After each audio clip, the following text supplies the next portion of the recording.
it actually isn't bad handling. It feels pretty good, actually. And I don't know if it's these larger tires combined with the suspension, but these are pretty tight corners, and yeah, it feels good. Great job, Chevy. It definitely could use some more power, a lot more power. But this is pretty good. Hello everybody, and welcome back. This is the 2022 Chevy Equinox RS, and it's one of the more fully loaded Equinoxes that you can buy. And it's about a compact crossover, kind of almost a subcompact crossover, and I've spent the last week with it, and I've put about 200 miles on it. I want to tell you all about it. I want to let you know if this is a good buy for you, if this is your money well spent. And so I'll show you the interior, I'll show you the exterior, and we'll take a drive and I'll give you my final thoughts. But thanks for watching. Let's take you around. Hey guys, I'm going to show you my favorite parts of the car. I really like how it says Equinox on the left, and I really like how long they are, and there's two of them. And I like how it says that word right there. What does it say? Just the letters. RS. And what does this mean? Does that mean the brand? Yep, it's Chevrolet. Let's show them the engine. Okay, go hard. Yeah. Good job. Yes. Yes, look at the car.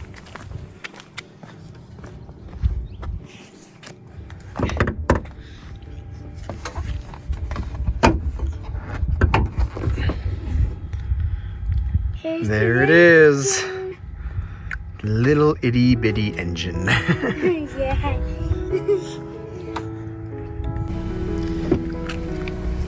Coming into the interior of the new Chevy Equinox RS, you're greeted by an interior that looks pretty good. These seats and the red stitching is pretty cool. Now, I don't know if it's really captured here on camera, but these seats are very narrow.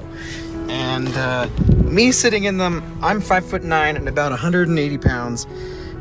They're pretty small, and they actually kind of pinch down there, my bum. And probably not for larger people, but you do have this cool RS tag on the seats showing that you have the RS. Now it's kind of funny because this isn't particularly sporty, but lots of kind of hard plastics. Nice screen here. I like the Chevy interface that they have. There's no ledge or anything for your fingers to kind of rest, and so it can be kind of difficult to press what you want to press on the touch screen. But it's simple and easy enough to use, and you have wireless Apple CarPlay, which is great. Coming down, you have your heated seats, no ventilated seats. You've got a button to switch on all-wheel drive and switch it off, which is actually kind of handy. You can save some gas, keep it in two-wheel drive, then kick it into all-wheel drive when you need it. You've got some other buttons for your safety. You've got the electronic tiny little parking brake thing. It's literally the size of like my pinky right there. Normal gear lever. You've got the RS logo here. And then coming over to the steering wheel, it feels good. It's leather wrapped. You've got your heated steering wheel button, which is very nice. Lane departure, cruise control stuff. And like in typical Chevy fashion, you also have buttons on the back for your volume over here and then seeking the track over here. Traditional gauges, no heads-up display. You do have a small screen in the middle that kind of displays a few different things you can select through. This thing does get good gas mileage. I haven't burned much gas in the last week, and I haven't driven it as much as some of my other ones that I've had. It's just been kind of crazy, but averaging, upper 20s miles per gallon, which is pretty fantastic. No sunroof. You do have a spot for your glasses, which is always welcome. And you have a surprisingly spacious back seat. So overall, not bad. I don't know that it's worthy of its $37,000 or $36,000 price tag, but you do have some nice things here. A fairly large cubby, through USB jacks and a little tray there and a light inside. little tray there for keys or wallets or whatever. And overall, it's not bad. Coming into the back seat, Finn, can you show us how much legroom you have back here? I have 10 inches. Quite a bit. This is really surprising. This is one of the big benefits of the Equinox, is it's shockingly large in the back seat. I'm 5'9", and so I'm not a super tall guy, but you can see that he's got quite a bit of legroom, which is awesome. Definitely more than some of the cars that we've had, right, Finn? Yeah. Yeah. So me sitting behind myself, where I would have the seat, you sit very upright. You've got a good amount of room back here. I have probably 4 inches of legroom. You've got your rear vents, USB jacks, it's outlet right adapter down there. Probably not a ton of room for 3 adults across the rear, but you do have good space for 2. You've got a fold down center armrest, and it looks like those rubber holders fell out. My little sister and me and Daddy can fit back here because there's 3 seats. All right, awesome. You have LED lights. Oh, and one time, since this didn't close, the cup holders fell out, and I didn't notice that. Yeah. Yeah. So you do have, decent space, especially for how compact this SUV is. Coming to the back, you've got your automatic tailgate lifted up. Goes up nice and high. And, pretty good amount of space back here. And tons with it folded down. This is really one of the main pluses. Even more storage under here, which is really cool. Just like the Santa Cruz. Just like the Santa Cruz. So go up here, press the button, lowers by itself. You really do have quite a bit of room in here, and that's one of the main advantages of this Equinox. I still think it's a little high on the price, but if it's room that you're after, this is probably one of the more spacious options you have to deal with in this segment. All right, so let's go ahead and take it out for a drive. I've got Finn with me. He's 6 years old. We were gonna have the whole family, but Mary's tuckered out for a nap, and so Mom's staying behind with her. But I've kind of showed you already some of my other, or I will be showing you some of my impressions after the week, but just wanted to get some with Finn here in the back. And how are you feeling back there, buddy? Do you have enough room? Are you comfortable? Yes. So one thing I will comment on is it's a little warmer today, surprisingly warm. It's about 64 degrees here in Salt Lake, which is pretty warm for, being March, the very, very first few days here in March. But as I say that, these black seats definitely get a little warm. I don't know if I'd want to be in them in the summertime unless I had, really good tint on these windows. I wish that they were ventilated. I know that's kind of a reach for this price point, but still, $36,000. You kind of start to expect some things like that. But, going ahead and accelerating,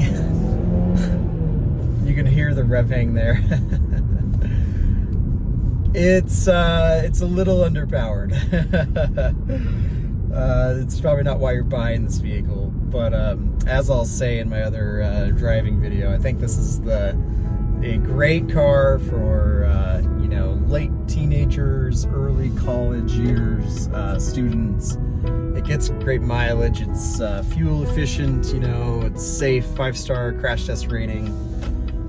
It's pretty well optioned. You can fit your friends in the back. It handles really surprisingly well. I just wish it had more power to match it. These seats are kind of a big zonk against it. They're not the most comfortable seats, and they're very narrow. I think it's a matter of days before the bottom bolsters are completely flattened by anybody my size or larger. So take that for what you will, but if you're after room, and if you've got to haul stuff, if you've got instruments to carry around or whatever, I think that you'd find that this was a pretty compelling choice. So Finn, you still feeling good back there? Yeah. All right. Yeah, you could probably carry around 2 kids without much issue and their stuff for a while until they're larger and you've got a 3rd child. So anyway, let's go ahead with some more videos here and we'll wrap this thing up. You know, accelerating out of the corners. Ugh. There's so much initial lag and then subsequent rev hang. But as far as handling goes, it's kind of fun.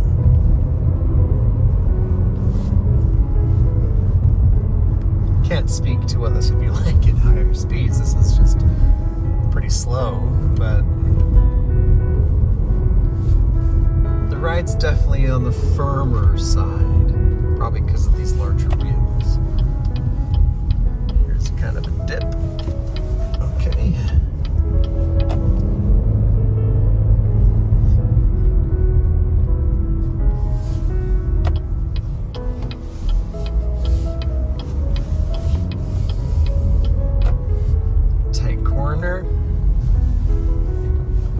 Yeah, it's really not bad. I'm pretty impressed with the handling. I wish that it had just more power to go with it, and some wider seats. These are narrow. Okay. All right. So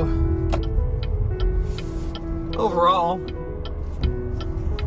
that's not bad. Got my dad here, Santa. The real Santa. Yeah. No, not the real Santa. 3. I have a Santa. Yeah, the Santa discussion is interesting in our house. Yes. But anyway, 3 generations of us here. So I've got my dad in the passenger seat, and I just kind of asked him, hey, as like a normal passenger, what's it like to ride in the 2022 Chevy Equinox? Well, you know, it's not bad. The ride is pretty good. The fit and finish on the interior is not bad. I'm a big guy. I mean, Santa's a big guy, and these seats are not for big guys. I agree. There's a lot of legroom in the back, and that's great. But as a passenger here, I'm kind of like flying on Legion Airlines with more padding. So, but Which we have done. we have done that. To yes. pick up a car, actually, to get another car. If you're watching Tyson, you know. Yes. But in fact, we did it twice. Oh yeah, that's right. Yeah, but both times to pick up cars. That's right. But it's it's not bad. It's a good little family hauler, but there's a reason I drive an F-150, and this is it's confining for a guy my size. Yeah, So- I agree. It's confining for me. But Finn, you've got space though, right? Yeah, I mean, it's tremendous legroom back there. I don't think Finn could kick the back of the seat if he wanted to. So Yeah, surprisingly roomy in and the back. a lot of legroom up front, but It's just the seats. I don't get it. yeah, I mean, let's narrow up this center console Yeah. a bit, and give us just even an inch more. But I don't know. Yeah, I agree. That's Santa's thoughts. yeah.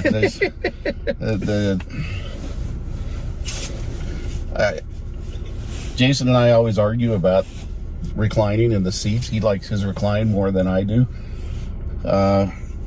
There's not a lot of back support, not a lot of lumbar support in these. Yeah. They're not really. This is strictly transport, point A to point B. All right, well, let's take the 2022 Chevy Equinox RS out for a drive and let's see how it does. So, I've been driving this Chevy Equinox now for the better part of a week, and I've had a chance to put some miles on it. Not as many as I usually do, but probably, a couple 200 miles or so. And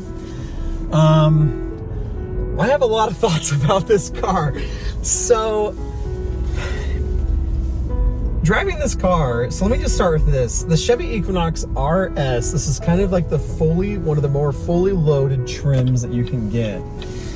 This thing is about $36,000. And that is not a small chunk of change for a compact, almost subcompact SUV or crossover even. So it's a lot of money, and that puts it into difficult territory when it comes to its competition.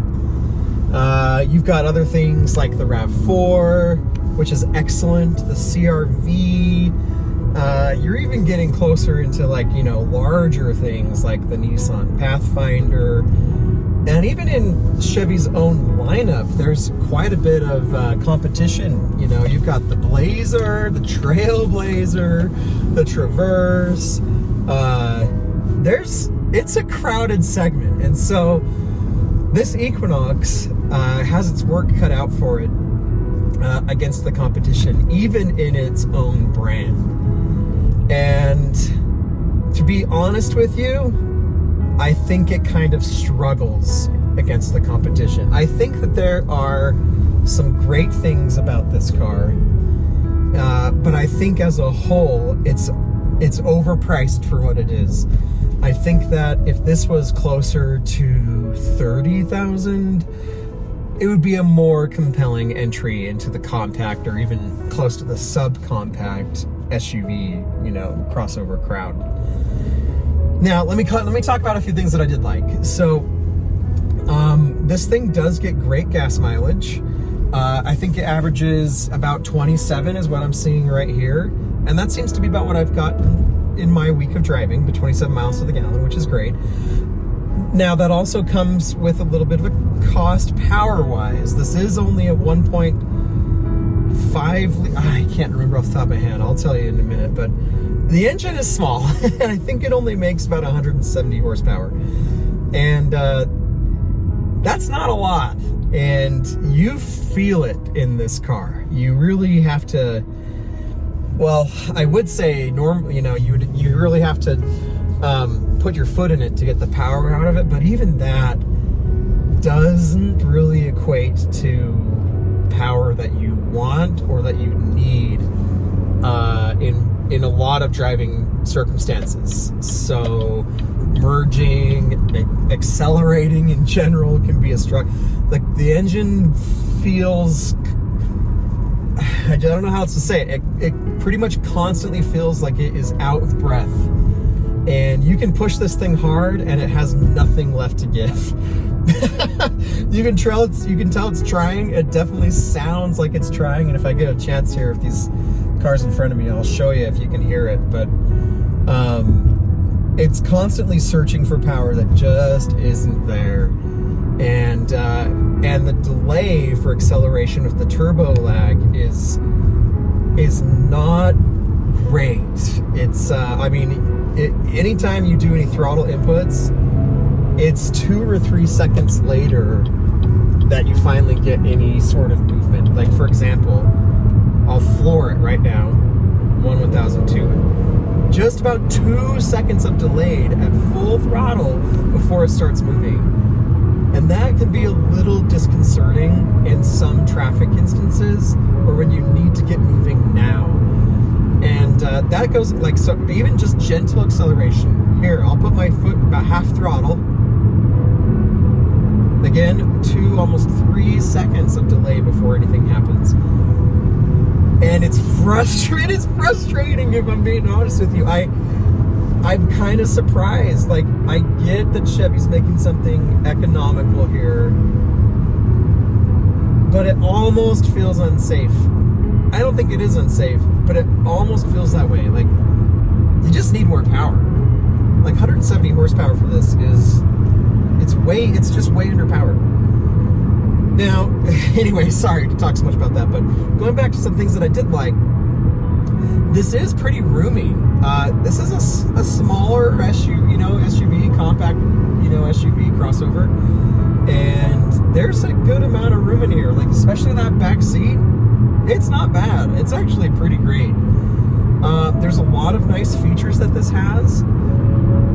Wireless Apple CarPlay, heated steering wheel, heated seats, leather, you know, a bunch of safety features, lane depart, all like the usual stuff you'd kind of expect nowadays for a vehicle to have, that, you know, in the top, you know, trim levels. But it does come with a cost. I really like Chevy's and GM's infotainment system in general. I think it's one of the easier ones to use. It's very intuitive, and it's just simple, which I really like. But the screen is tilted at a weird angle, which I'm sure I've already shown you in the interior shots. But it's tilted at a weird angle, which makes it hard to press, and it's even harder to touch. And because there's no ledge to rest your fingers on or your hand on, so it's a little distracting. It's not as distracting as like the touch screen that's in like the Nissan Armada. That thing is like super high. It's really angled out, and you've got to reach far for it. But this is almost that way. Like, it's kind of distracting because like I don't have anywhere to rest my hands, so I'm just kind of having to like guess, and if there's any bumps, then I'll maybe miss hitting what I'm trying to touch on the screen, and I gotta go back, and which can take your eyes off the road. But so those are some of like the main things that I've liked, and some of my main dislikes. There's a lot of black plastic in here, which again, for 36 grand, I kind of thought you'd maybe have a little bit less. This is the all-wheel drive model, and you do have the option of turning the all-wheel drive off. You can have it just in two-wheel drive, and if things like I literally tried this out in my driveway and it snowed probably about 2 inches, and these are just all-season tires, and I had it in two-wheel drive, and I'd backed out, and I was trying to pull forward, and my garages, or my driveway's on kind of a, not like a huge incline, but a little bit of an incline, and in two-wheel drive, this thing couldn't even make it up the driveway, and which, you know, speaks again, if it had winter tires, no problem. I think winter tires with really just about any drive type, you're going to be okay. But with it, I hit the all-wheel drive button, and boom, immediately, it did pretty well. It still kind of slid a little bit because of the tires, but I got up the driveway, no problem. So that's kind of a cool feature. You can select it on and off, you know, when your needs or conditions say you need all-wheel drive. The rest of the time, you just turn it off, save some on gas, and so that's cool. I like that. I think that's good thinking from Chevy. There's no heads-up display, which again, you'd kind of maybe expect. There is heads-up display on other vehicles that cost less than this. But, you know, the main thing for me is that acceleration and the power just kills the experience. That said, I've given a lot of thought on who is this car for? Who buys this car? Especially with so much competition out there. And I think I figured it out. This is the perfect car if you have money, or enough money. This is the perfect car for someone to buy for their teenager, or you know, a young college student. It's really safe, has a 5-star crash test overall rating, has great features, safety features, has your wireless Apple CarPlay. You can fit 3 friends in the back. It's decently comfortable, although I will say that these front seats are not great. They're very narrow, probably the most narrow seats I've ever sat in, besides like in a Lotus Elise.